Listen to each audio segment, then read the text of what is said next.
If you don't have health coverage through your employer or you're a solopreneur, open enrollment is a big deal. Every year, this short window determines not just your healthcare, but your tax strategy, protection plan, cash flow for the next 12 months. And here's the thing, as we move from 2025 into 2026, the rules are changing. The one big beautiful bill that Congress passed this year brought in new health-related and retirement-saving tweaks, expanded tax credits, and brought new contribution limits that impact nearly everyone. My name's Anthony Brister, tax attorney, wealth strategist, and founder of Brister Law, and today we're breaking down how to use the 2025 open enrollment window to legally keep more money, protect your family, and build long-term wealth. Don't go by another year of just clicking the same as last year. You want to strategically plan and pick the plan that best suits you and your family. Here's what the differences for 2025 going into 2026 are. The HSA contribution limits increased again up to $4,300 for independent or for filing single, and $8,500 if you're single, and you still got the $55 plus $1,000 catch up. For SFA or FSA contributions, that's gone up to $3,400 with $680 catch up or carry forward.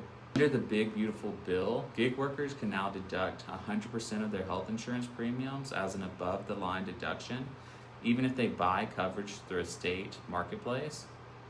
And the premium tax credit income phase out under the Affordable Care Act remains temporarily removed through 2026, meaning that many self-employed people still qualify for subsidies even at higher incomes.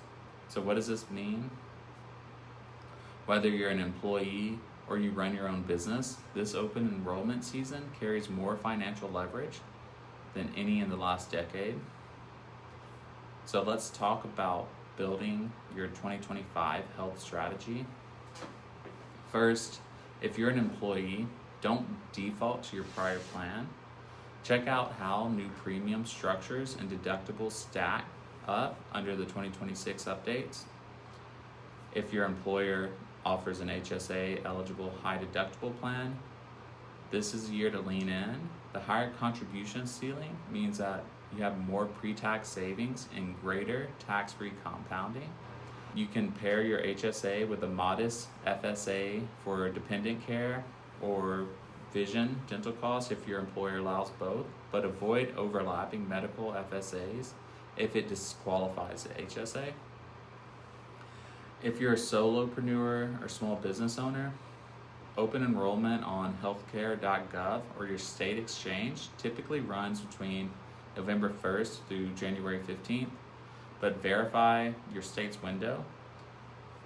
You now can deduct 100% of your marketplace premiums on Schedule 1, Line 17 on your 1040.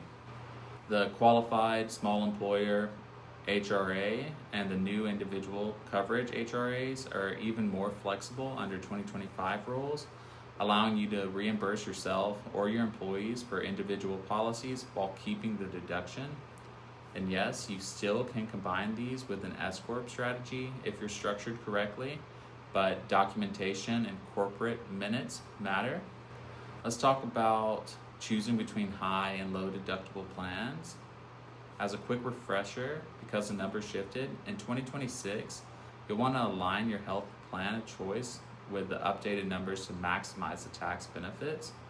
So for high deductible plans paired with an HSA, it now requires a minimum annual deductible of $1,700 for individual coverage or $34 for family coverage, and the maximum out-of-pocket limits of $8,500 for individual and $17,000 for family.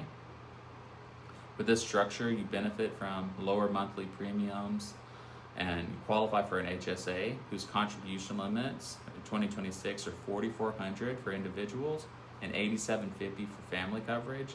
And if you're 55 or older, you get that $1,000 catch-up.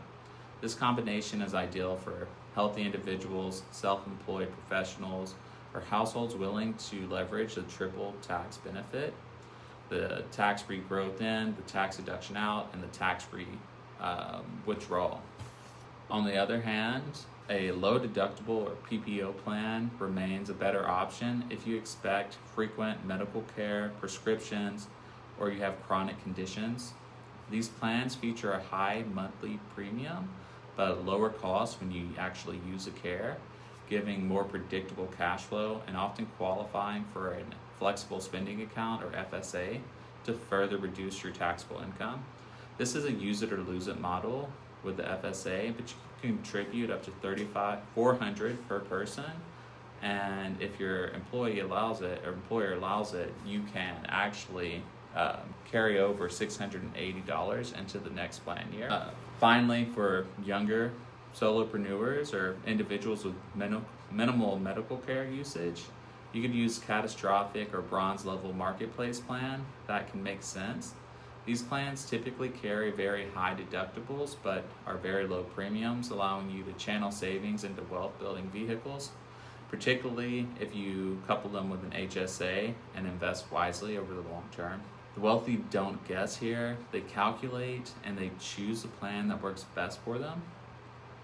Take your premium, add your expected out-of-pocket costs, subtract your tax deduction, and see which plan actually costs less in real after-tax dollars.